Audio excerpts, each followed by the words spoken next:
Emprendedores, bienvenidos a nuestra clase de historia. El día de hoy el tema es Reformas Borbónicas, primera parte. Antes quiero explicarte qué significa reformas. Reformar algo significa cambiarlo para mejor, es decir, mejorar algo. Y borbónicas se refiere al apellido que tenían los reyes de España del momento en el que vamos a hablar en esta clase. Entonces, digamos como concepto que las reformas borbónicas fueron aquellos cambios que los reyes de España implementaron en las tierras americanas. Recuerda tú que en América, durante el siglo XVI, XVII, XVIII, incluso XIX, los reyes de España eran dueños de casi el 90% de este continente. Recuerda tú el virreinato de México, recuerda tú el virreinato del Perú. Así como tenían virreinatos, también tenían gobernaciones. Pero hoy vamos a ver cómo precisamente todo ese panorama empieza a cambiar con las reformas borbónicas. Por eso te pido que nos traslademos mentalmente al siglo XVIII, porque las reformas borbónicas se empezarán a dar desde el año 1700 hasta el año 1808. ¿Qué antecedente hay? En España ocurre un antecedente. Hay un cambio de dinastía. Y tú me preguntarás, profesor, ¿qué es una dinastía? La dinastía es la familia real, o sea, la familia del rey. Y del año 1516 hasta el año 1700 hubo una dinastía. Los reyes de España eran los reyes Habsburgo. Es decir, mira la fecha, cuando Perú es conquistado por los españoles, cuando México es conquistado por los españoles, están los reyes Habsburgo. Pero con el tiempo, a partir del año 1700 hasta hoy, España cambiará de dinastía y ahora estarán los reyes Borbones.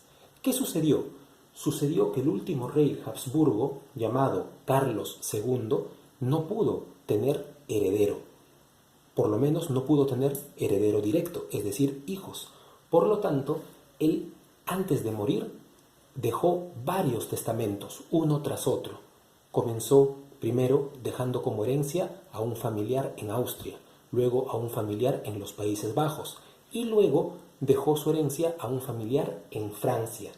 Ese familiar francés, que era su sobrino nieto, a la vez también era nieto del rey de Francia, de Luis XIV, rey de Francia. Este muchacho se llamaba Philippe de Anjou, es decir, el duque de Anjou, Felipe. Cuando él es designado rey de España, va a ser bautizado como Felipe V. Y obviamente ustedes entenderán que si un nieto del rey de Francia es designado nuevo rey de España, obviamente esto es muy conveniente para Francia, porque España pasará a ser automáticamente un aliado de Francia. ¿Y por qué esto es conveniente para Francia? Porque España era dueño de todo América, pero no solo de América. Recuerda que tenía también territorios en el África, tenía territorios en Asia, como por ejemplo Filipinas. Aquí solamente te doy un dato histórico. El país se llama Filipinas porque cuando lo conquistaron, a finales del siglo XVI, o sea, en 1580 y tantos, el rey de España era Felipe II, y de ahí el nombre Filipinas. Te lo digo para que te des cuenta del poder que tuvo España durante los siglos XVI y XVII. Muy bien, entonces volvamos aquí al año 1700. Cambia la dinastía Habsburgo por la dinastía Borbón, que viene de Francia. Es ahí donde muchos países europeos alzan la mirada y se dan cuenta que Francia y España están a punto de convertirse en un gran reino unido. Y eso no les gusta, porque de ser así, todo el poder en Europa sería para Francia y para España. Por eso es que muchos países al mismo tiempo le declaran la guerra a España. Dentro de ellos se encuentra Austria, se encuentra Inglaterra, se encuentra Portugal, se encuentra Bélgica y otros países más. A eso le vamos a llamar la Guerra de Sucesión Española. ¿Por qué tiene ese nombre, profesor? Yo te explico, mira, guerra de sucesión, es decir, quien gane la guerra va a poner al siguiente rey de España. Por eso se llama de sucesión, es decir, vamos a ver quién sucede al último rey Habsburgo, que yo te dije que era Carlos II. Sin embargo, esta guerra de sucesión española, que empieza en 1701 y dura hasta 1713, no tuvo un ganador claro. Y como no tuvo una victoria clara, entonces todos los contrincantes deciden firmar el Tratado de Utrecht. ¿Qué decía el Tratado de Utrecht? El Tratado de Utrecht decía que los países de Europa dejaban que Felipe de Anjou, ahora bautizado Felipe V, podía ser rey de España, está bien, pero a cambio España tenía que conceder muchos privilegios a otros países de Europa. Y de esa manera España tenía que comprometerse a nunca en su historia juntarse con Francia. Y hasta el día de hoy España y Francia nunca se han unido, ¿verdad? Siguen siendo dos países separados. Muy bien, entonces, una vez que España tiene que firmar el Tratado de Utrecht y tiene que dar muchos privilegios a otros países, España queda muy golpeada. Por eso es que la causa de las reformas borbónicas será que España intente recuperar la hegemonía de los siglos anteriores. ¿Qué es hegemonía? Es decir, el poder mayor. España durante los siglos anteriores, es decir, durante los siglos XVI y XVII, España tuvo el mayor poder de Europa y tal vez el mayor poder del mundo. Fue el mayor imperio y ahora España quería recuperar ese gran poder que tuvo, es decir, la hegemonía. ¿De qué reyes vamos a hablar durante las siguientes clases? Vamos a hablar, como ya lo hemos mencionado, del primer rey Borbón, Felipe V, que vino de Francia. Él va a gobernar de 1700 a 1746, es decir, un largo periodo. 46 años es mucho tiempo para gobernar. Luego vendrá su hijo Fernando VI, que gobernará 13 años, de 1746 a 1759. Luego vendrá otro de sus hijos, Carlos III, que gobernará de 1759 a 1788. Y acuérdate de este rey, porque durante el gobierno de este rey es donde se darán los mayores cambios para el Perú.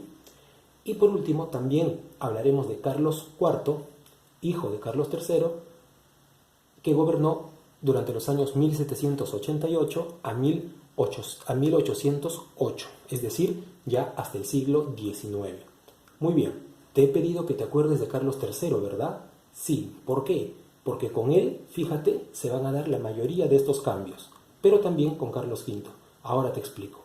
Quiero que veas aquí el mapa de Sudamérica. Si te das cuenta, aquí todavía no hay muchos de los países actuales. Todavía no existe, por ejemplo, Paraguay, todavía no está Uruguay, no está Ecuador. ¿Por qué? Porque lo que tú estás viendo ahí son los territorios españoles en el siglo XVIII. Recuerda que esta parte de aquí es Brasil y como no era territorio español, de ellos no vamos a hablar. Vamos a hablar de estos territorios que vemos en verde, en morado, en rojo, en celeste y en amarillo. Durante más de 200 años, todo lo que tú ves aquí de morado, rojo, celeste y amarillo, todo eso fue el virreinato del Perú. Pero con las reformas borbónicas vamos a ver cómo en el año 1739 a lo que fue el virreinato del Perú desde Panamá hasta la Patagonia, le quitan el norte a ese virreinato y crean uno nuevo, llamado Nueva Granada. Ahí se encontraban los actuales países de Colombia, Panamá, Venezuela y Ecuador.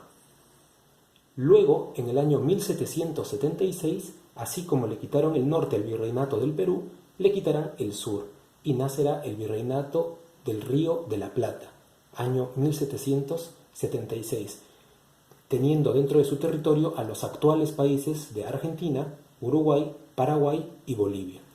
Y es así que va quedando nuestro mapa en el siglo XVIII. Al año siguiente nace la Capitanía General de Venezuela, donde no gobernaba un virrey como en el Perú o como en Nueva Granada, sino que gobernaba un capitán general, es decir, un militar. Aquí tenemos a la Capitanía General de Venezuela, que era dependiente de Nueva Granada. Y lo mismo sucede con Chile. Al año siguiente, 1778, nacerá la Capitanía General de Chile, dependiente del Virreinato del Perú.